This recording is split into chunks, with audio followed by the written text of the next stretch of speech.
Lucas Carter sat motionless in his luxurious office on the top floor of the Atlas Company building, his icy gray eyes gazing out at the sprawling urban landscape below. New York City, with its never-ending, glittering lights, was abuzz with rumors and relentless news reports circling the latest scandal involving his company. The reports of harsh working conditions and unethical business practices had spread like wildfire, burning away every bit of trust he had painstakingly built. The articles kept coming, the criticism mounting, investors pulling out, and former allies now turning into adversaries. Lucas, a young but resilient CEO, had always prided himself on his crisis management skills. He had faced major challenges before, but this time, something felt uncontrollable. The pressure weighed heavily on his shoulders, suffocating every thought, turning his 18-hour workdays into unending nightmares. A gentle knock interrupted his thoughts. The door opened, and Elise, his loyal assistant, walked in with a tense expression.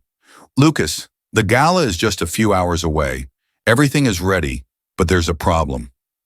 Lucas swiveled his chair around, his gaze sharp and cold. "What problem?" His voice was low, carrying the authority of someone who could not tolerate chaos. "The official escort has canceled at the last minute. They can't attend." Elise looked at Lucas anxiously, knowing this was not news he wanted to hear at such a critical time. Lucas pressed his lips together, his hands clasped. A lavish gala, where the company's image would be presented to key investors, could not afford a single flaw.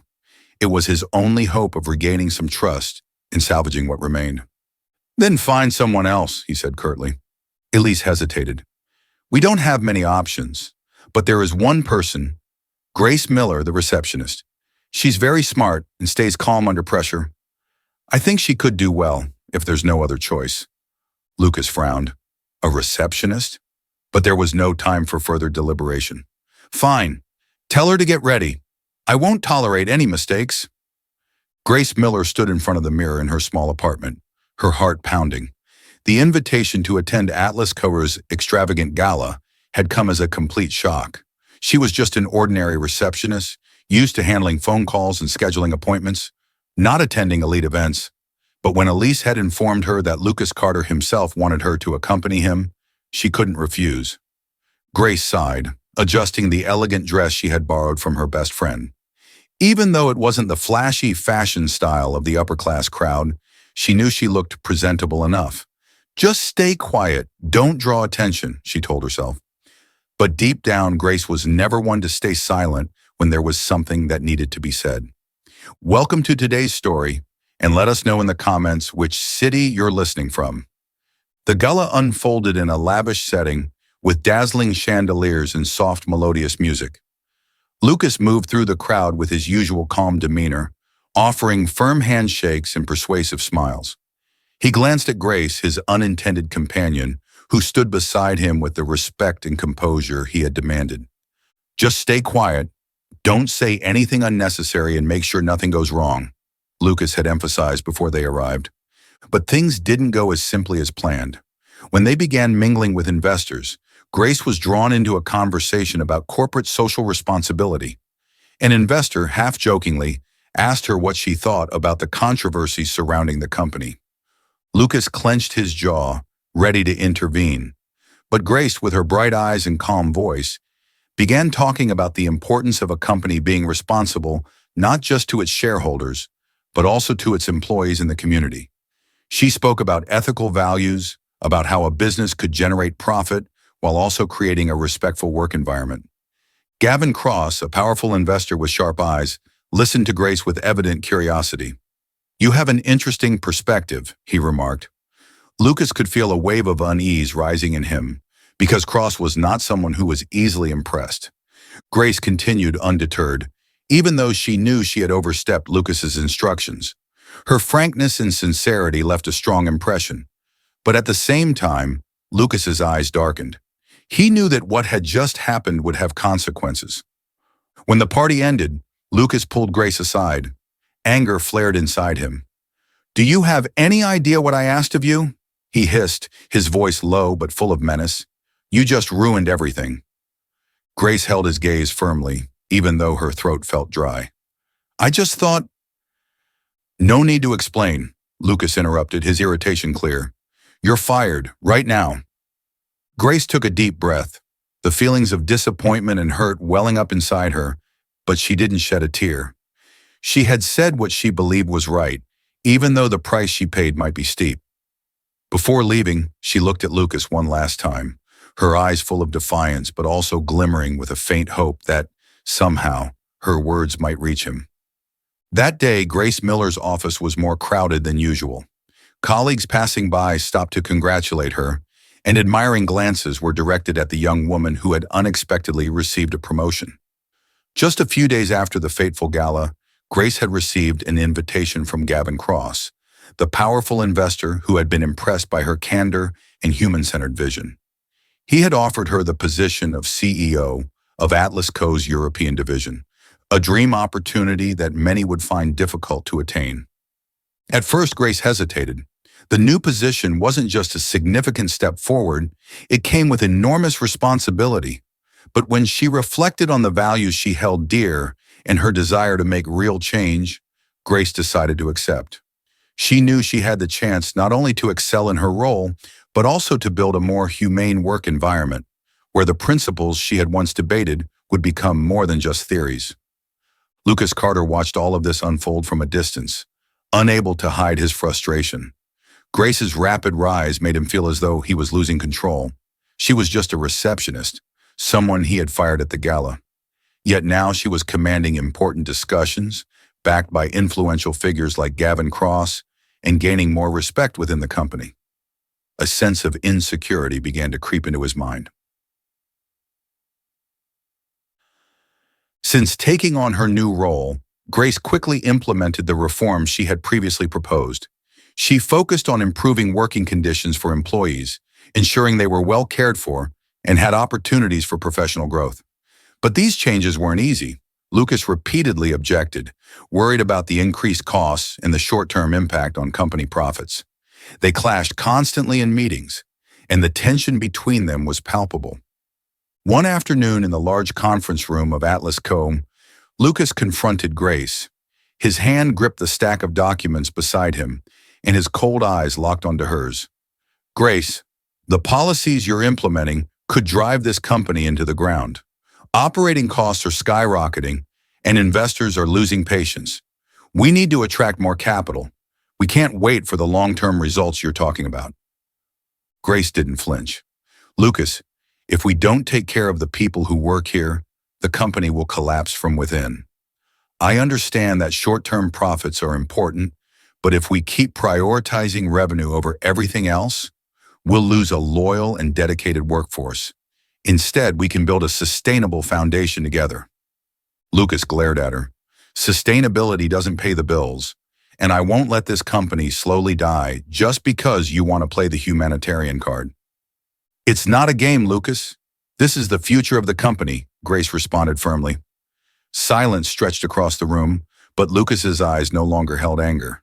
Instead, there was a clear internal struggle.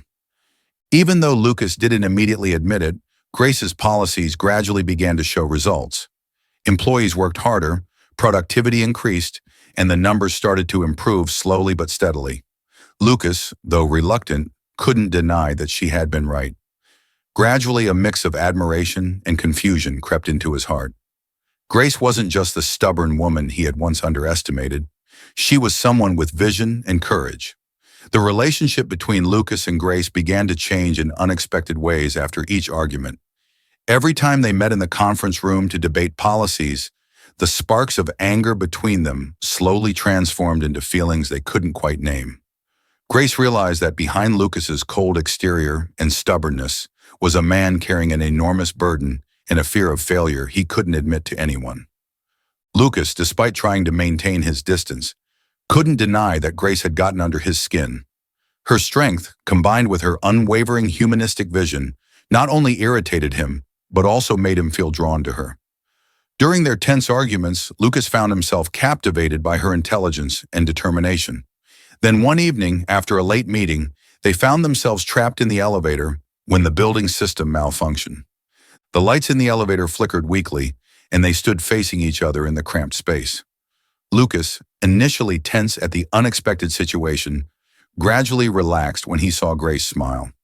"This might be the first time I've seen you not completely in control," she teased, her lighthearted tone making him chuckle.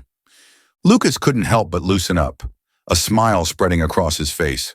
"I have to admit, this isn't the moment I'd choose to be stuck with someone who constantly argues with me." Grace laughed, the sound echoing off the elevator walls. But as the laughter faded, their eyes met, and the silence between them was no longer confrontational. It was a connection, a moment when Lucas realized that being close to Grace didn't irritate him as he had once thought. Instead, he felt his heart soften, an unexpected warmth seeping in. From that moment on, their late-night work sessions felt different. Lucas began to notice the little things about Grace, the way she twirled her pen when she was thinking, the way she patiently listened to others before offering her perspective. And Grace, though she always kept herself composed and logical, couldn't stop her heart from fluttering when she saw Lucas's gaze soften as he looked at her. The chance encounters in the elevator, the late nights where they faced pressure and challenges together, gradually turned into cherished moments, making them more than just argumentative colleagues. However, these emotions could not prevent the deep disagreements in their management styles. One day, Lucas stood in front of his desk, exhausted and confused, as he read the reports about the expenses incurred from Grace's reforms. The frustration returned, but this time, it was no longer mere anger. It was a struggle between following his business instincts or listening to his heart, a heart that was gradually being won over by the strong-willed woman standing before him. "Lucas, I know you're worried," Grace said, her voice gentler than usual, "but we can find common ground. I believe what we're doing can balance profitability and sustainability." Lucas looked up, his eyes meeting Grace's sparkling blue ones. There was something in her voice, a sincerity and unshakable hope that made his heart skip a beat. "I don't know how to trust that all of this won't bring the company down," he murmured, his voice heavy with anxiety. Grace stepped closer, the space between them growing smaller. "Trust me," she said, her words unintentionally intimate. Lucas felt his breath slow, and for a moment, the walls he had built around himself seemed to crumble. He wanted to believe not just in her plan, but in her, in the undeniable connection between them. Alongside Grace's improvements, another event threw the company into a new state of chaos. Lucas announced a massive partnership project with a new corporate partner, something he hoped would save the company from financial crisis. The press conference was grand, and Lucas's speeches were full of promise. This corporation, with its significant economic resources, could help Atlas Company weather the storm. But Grace didn't feel at ease. She had spent time investigating this new partner and discovered their shady past. Every company that had partnered with them either collapsed or became entangled in serious lawsuits. Their unethical practices and ruthless tactics had caused catastrophic consequences. Grace knew she couldn't stay silent. She went to Lucas's office, determined to warn him. "Lucas, we can't partner with them. I've done my research and found too many red flags. If we continue, Atlas Coer could be dragged into a disastrous storm." Lucas sat behind his desk, his eyes no longer patient. "Grace, you don't understand the company's situation right now. Without this partner, we will collapse. This is the last chance to keep Atlas Company alive." Grace stepped closer, her eyes filled with concern. "But it's too big of a risk. They're not trustworthy, and I believe they'll destroy everything we're trying to build." Lucas abruptly stood up, slamming his hand on the desk. "Are you trying to ruin my plan? It's always doubts and arguments with you. Why can't you trust me this time?" Silence fell, heavy and full of tension. Grace took a deep breath, holding back her frustration. "Lucas, I'm not trying to make things difficult for you. I just want to protect this company, just like you do." But Lucas wasn't listening. His anger clouded his judgment, making him reject the evident truth. Grace realized that this battle was no longer just between her and Lucas. It was a fight for the future of everyone in the